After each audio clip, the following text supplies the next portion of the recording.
घर में, राजेश के घर में, ये राज मिस्त्री का कुछ आना ही जाना है, क्योंकि कोई भी प्रोफेशनल आता है तो एक वक्त होता है, लेकिन उसका कभी भी आना और आने के बाद घंटों घर में रहना, ये सबसे ज़्यादा लोगों ने नोटिस किया। ये बात राजेश के कानों तक पहुंची। अब राजेश ने राजमिस्त्री पर नज़र रखनी शुरू की। अचानक उसकी नज़र पड़ी कि हाँ, वो फ़ोन पे कह भी देता ये काम है, ये पैसे मैं दे रहा हूँ, घर जाने की ज़रूरत नहीं, लेकिन उसके बावजूद वो घर पहुँच जाता। अब राजेश को भी शक यकीन में बदल गया।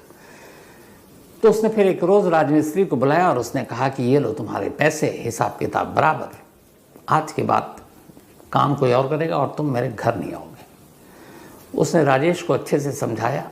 राजेश ने शैलेंद्र राजमिस्त्री को और उसे रवाना कर दिया। उसके बाद उसने अपनी बीवी पिंकी से कहा कि देखो, ये जो लोग हैं घर में आते हैं, 10 बातें होती हैं, तो तुम इससे भी मिलना जुलना छोड़ दो। इनडायरेक्ट वे में उसको समझाया, लेकिन ये बात दोनों को बड़ी नागवार गुजरी। पिंकी को लगा कि वो जिससे प्यार करती है, उसका पति, उसका शौहर, उसके रास्ते में दीवार बन गया है।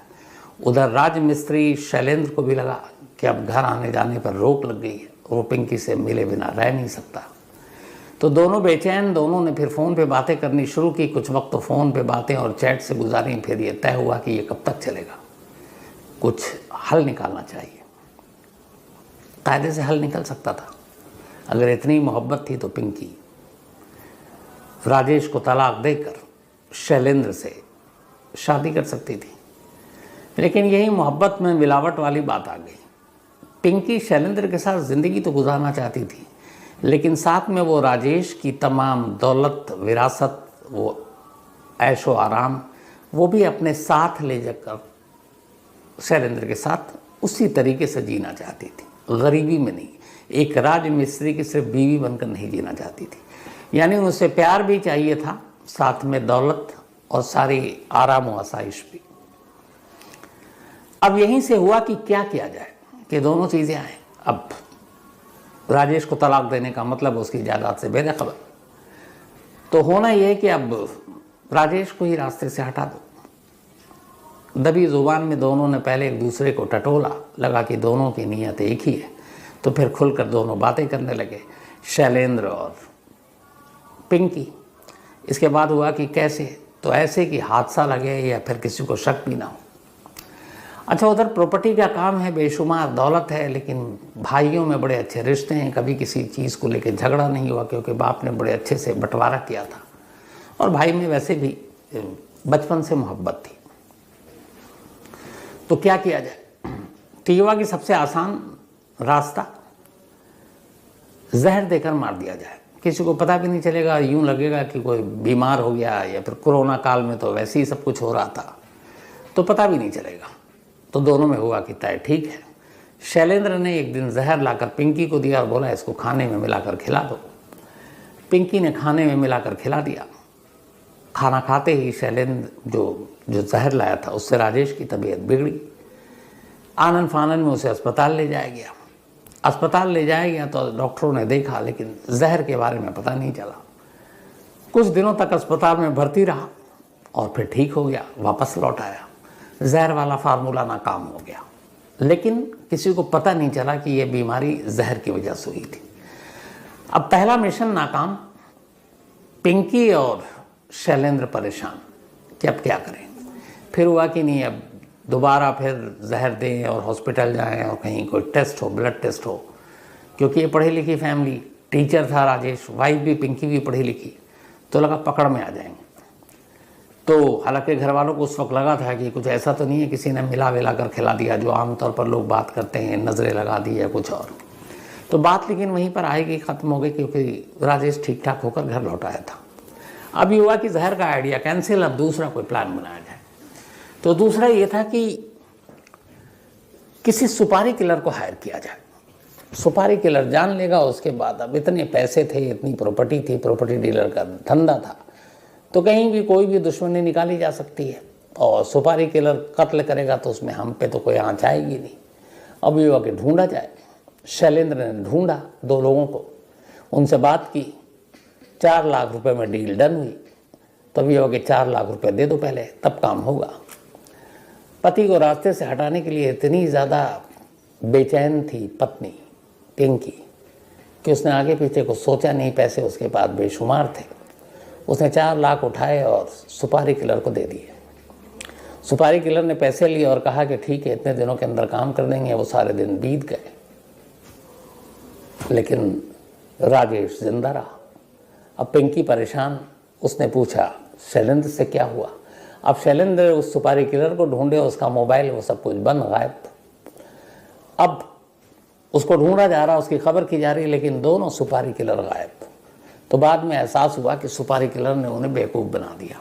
पैसे तो ले लिए और लेने के बाद वो भाग गए।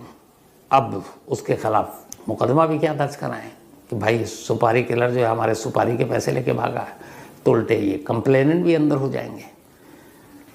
तो खैर दोनों खून के आंसू पीकर रह गए। अब ये हुआ कि अब क्या, एक बार और इन्होंने किसी सुपारी किलर को ट्राई किया, 2 बार किया, लेकिन वहाँ पे भी काम बनी नहीं, क्योंकि अब पहली बार पैसे दिए थे, वो भाग गया, तो ये थोड़े संभल गए थे, लेकिन वो फाइनल हुआ नहीं। और उन्होंने सुपारी किलर को टारगेट नहीं बताया था कि कौन है। वक्त बीतता जा रहा था, दोनों के मिलने मिलाने पे पाबंदी थी और दोनों बेचैन थे कि रास्ते का कांटा हटे तो हम मिले और उसकी दौलत पर फिर हम अपना एक महल बनाएं। तो ये सुपारी किलर जहर सारी चीज़ें नाकाम हो गई। तो फिर इन दोनों ने तय किया कि क्यों किसी और का सहारा लिया जाए, चलो खुद इस काम को अंजाम देते हैं। पिंकी ने कहा कि हाँ चलो खुद से करते हैं, ताकि हम डेट श्योर भी हो जाएंगे कि पति मर चुका है। अब इसके बाद कैसे?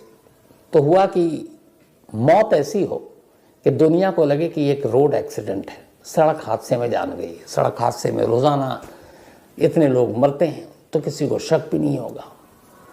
तो ये हुआ कि हाँ ठीक है, लेकिन रोड एक्सीडेंट में मारने के लिए कार भी चाहिए।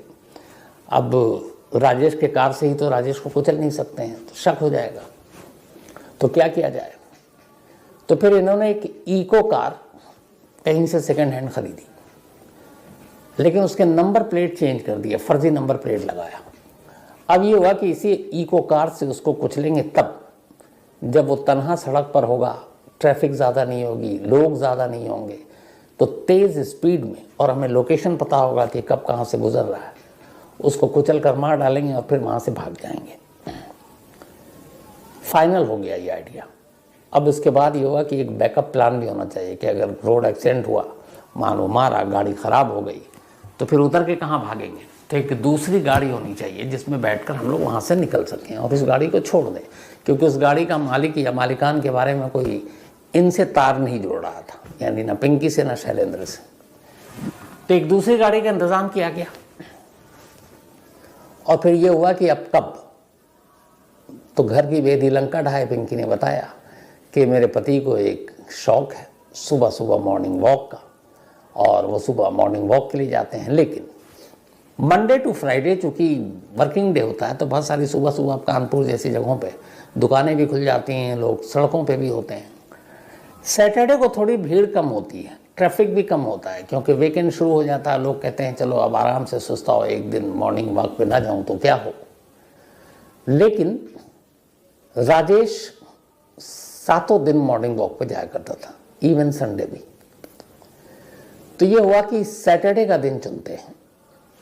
यही लास्ट मंथ था, 4 नवंबर, सैटरडे का दिन। तो वह कि सैटरडे को चुनते हैं। वो जैसे ही घर से निकलेगा, पिंकी शैलेंद्र को बताएगी। शैलेंद्र ने एक जो गाड़ी ली थी जो सेकेंड हैंड, वो भी एक लड़का था, उसको बोला कि तू ड्राइविंग सीट पे बैठेगा और हम दोनों उस कार में बैठेंगे। उसको भी कुछ पैसे देने थे।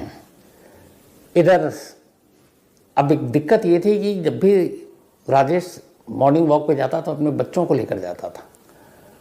अब इधर पिंकी पति को बेशक मारना चाहती है, लेकिन माँ भी है, बच्चों का भी उसको ख्याल रखना है कि बच्चों को कुछ ना हो जाए। तब अजीब रिश्ता है। बच्चों के बाप को तो मारना चाहती है, लेकिन बच्चों की सुरक्षा करनी चाहती। तो फिर ये तय हुआ कि किसी तरह उस दिन वो बच्चे साथ लेकर बाहर ना निकले। इसकी गारंटी ली पिंकी ने। उसने कहा ठीक है। सैटरडे सुबह रूटीन के मुताबिक राजेश उठा और तैयार होकर 6 बजे मॉर्निंग वॉक के लिए निकलने लगा, बच्चों को उठाने लगा। पिंकी ने बहाना बना दिया कि बच्चों की थोड़ी तबीयत ठीक नहीं है, आज रहने दो। उसने भी कहा ठीक है, कई बार ऐसा हो चुका था। शैलेंद्र अकेला निकल पड़ा। जैसे ही उसने घर के बाहर कदम रखा, पिंकी ने उसको फ़ोन किया, शैलेंद्र को। गाड़ी घर के पास आई, वो खुद गाड़ी में बैठी, क्योंकि वो अपनी आंखों से देखना चाहती थी कि हाँ उसका पति मर चुका है। अब गाड़ी में 3 लोग थे, ये लोग बैठे।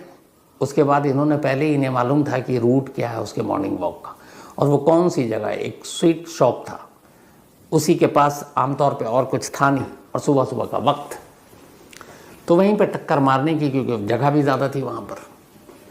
अब जो राजेश है वो बेखबर मॉर्निंग वॉक पर रूटीन की तरह जा रहा है, और पीछे से एक इको कार तभी बड़ी तेज़ी से आती है और राजेश को उड़ा देती है। बहुत ज़्यादा ज़बरदस्त टक्कर थी। राजेश सड़क पर गिर पड़ता है, सर में फिर चोट लगती है, खून बहने लगता है। लेकिन इस टक्कर से होता यह है कि इको की जो गाड़ी है वो फंस जाती है, ख़राब हो जाती है। तभी बड़ी तेज़ी से पीछे एक दूसरी कारी आई गाड़ी, और उसमें ये सब उतर के बैठते हैं और मौके से भाग जाते हैं। अब गाड़ी वहीं थी और जो राजेश है वो वहीं तड़प रहा था। तब तक आवाज़ सुनकर कई लोग आए, कुछ ने देखा एक गाड़ी में भागते हुए लोगों को। फिर उन्होंने एम्बुलेंस उसको पुलिस को फ़ोन किया, पुलिस आई, राजेश को अस्पताल ले गई, लेकिन देर हो चुकी थी, राजेश ने दम तोड़ दिया। अब पुलिस ने तफ्तीश की तो चश्मदीद था ही, उसने बोला एक गाड़ी ने टक्कर मारी थी। पुलिस ने फैमिली वालों को इन्फॉर्म किया, पिंकी और उसके भाइयों तक खबर गई, पूरा परिवार का रो रो कर बुरा हाल। इधर पिंकी इस हादसे के फ़ौरन बाद घर पहुंच चुकी थी, बाकी लोग निकल लिए। तो अब पुलिस ने भी ये माना और देखा जो विटनेस थे कि एक रोड एक्सीडेंट का मामला है, और पुलिस ने रोड एक्सीडेंट का ही मामला दर्ज कर लिया। 4 नवंबर की बात है। अब एक सिंपल सा केस था, पुलिस ने कहा चलो पता करते हैं। उन्होंने सीसीटीवी कैमरा देखा। पहले दिन सीसीटीवी कैमरे को उन्होंने बहुत सीरियसली नहीं देखा। उन्होंने देखा एक गाड़ी है, ये है, गाड़ी का नंबर प्लेट फर्जी था, तो उन्हें लगा पता नहीं क्या होगा। लेकिन तभी राजेश के एक भाई ने पुलिस स्टेशन में कंप्लेंट लिखाई। उसने कहा कि हमें डाउट है कि हमारे भाई का रोड एक्सीडेंट में मौत इनकी नहीं हुई है, बल्कि इनको मारा गया, इनको जहर, बल्कि पहले भी जहर देकर मारने की कोशिश की गई थी, तो ये एक्सीडेंट एक दिखावा है। अब पुलिस ने जब कहा कि ऐसी बात है तो फिर जांच की तो फिर हॉस्पिटल पहुंचे जब वो तबीयत बिगड़ी थी जहर वाली। और उन भाइयों को इत्तेफाक से ये पता था कि एक राज मिस्त्री है जिसके साथ उनकी भाभी के बड़े क्लोज रिश्ते हैं, शायद भाई ने बताया हो, पड़ोसियों तक को तो पता था। अब जब इस रिश्ते की कहानी आई तो पुलिस के भी कान खड़े हुए। उन्होंने कहा कि चलो अब तफ्तीश करते हैं। अब पहली बार पुलिस ने तफ्तीश ढंग से करनी शुरू की। उन्होंने सीसीटीवी कैमरा देखा तो देखा कि जब एक्सीडेंट हुआ तो एक दूसरे कैमरे में एक दूसरी गाड़ी इस कार को लगातार फॉलो कर रही थी। और फिर एक विटनेस था जिसने बताया कि एक गाड़ी में बैठकर ये लोग भागे दूसरी, तो वही कार थी जो फॉलो कर रही थी। अब ये लिंक जुड़ा, तब पुलिस को लगा उधर कहानी पता चली। अब पुलिस ने राजेश के कॉल डिटेल को खंगाला। अब और किसको खंगालें, तो भाइयों ने भाभी पर शक जताया, तो पिंकी के कॉल डिटेल खंगाले गए 4 नवंबर की मॉर्निंग की। उसमें उस वक्त के जो नंबर मिले तो उसमें एक नंबर मिला शैलेंद्र सोनवरकर का। अब उसका नाम इन लोगों ने सुन रखा था, राज मिस्त्री। अब सुबह सुबह सैटरडे के दिन 5:30-6 बजे कॉल क्यों? पुलिस ने शैलेंद्र को उठाया और उससे पूछताछ शुरू की। अच्छा, इससे पहले उन लोगों ने मोबाइल का जो लोकेशन देखा तो इत्तेफाक से शैलेंद्र का भी लोकेशन उसी स्पॉट पर दिखा रहा है और पिंकी का भी लोकेशन उसी स्पॉट पर दिखा रहा है। तो बहुत सारी चीज़ें मोबाइल ने क्लियर कर दी। इसके बाद शैलेंद्र को उठाया गया, थोड़ी उसकी खातिरदारी की गई, फ़ौरन तोते की तरह बोलना शुरू किया, सारी कहानी उगल दी। इसके बाद पिंकी को बुलाया गया जो अब तक रो रही थी लगातार इतने दिनों से। तो पिंकी ने भी फिर धीरे धीरे सब उगल दिया कि रोड एक्सीडेंट नहीं था, बल्कि राजेश गौतम को एक प्लानिंग के तहत कत्ल किया गया और उसे दिखाया गया रोड एक्सीडेंट। अब इस कहानी का क्लाइमेक्स ये है कि एक बीवी जो अपने पति को मारकर उसकी बेशुमार दौलत पर राज करना चाहती थी अपने आशिक के साथ, उससे शादी करके पति तो चला गया, ये खुद जेल चली गई, दौलत वहीं रह गई, और अब ज़िंदगी में ये दौलत न उसके कभी हिस्से में आएगी, और ज़िंदगी में शायद उसे कभी वो शैलेंद्र भी अब नहीं मिलेगा जिससे वो प्यार करती है, या शैलेंद्र जो पिंकी से प्यार करता है, क्योंकि दोनों अब सलाखों के पीछे होंगे और 302 का मामला है। उम्र कैद तो कहीं गया नहीं, तो उम्र कैद पूरी उम्र और पूरी जवानी तो सलाखों के पीछे होगी।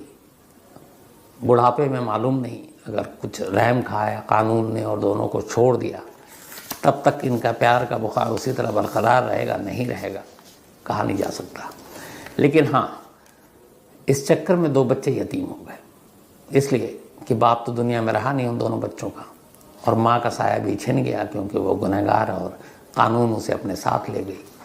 तो न माँ रही और न बाप, बच्चे जिनका कोई कसूर नहीं वो यतीम हो गए। काश ऐसे क्लाइमेक्स, ऐसे अंजाम अगर पहले सोच ले लोग तो बहुत सारे जुर्म होने से ही रुक जाए, करें ही नहीं। लेकिन क्या करें, लालच और इंसानी ख़तरनाक जो दिमाग है ना, वो मानता नहीं है, और इसीलिए इस तरह के जुर्म होते रहते हैं।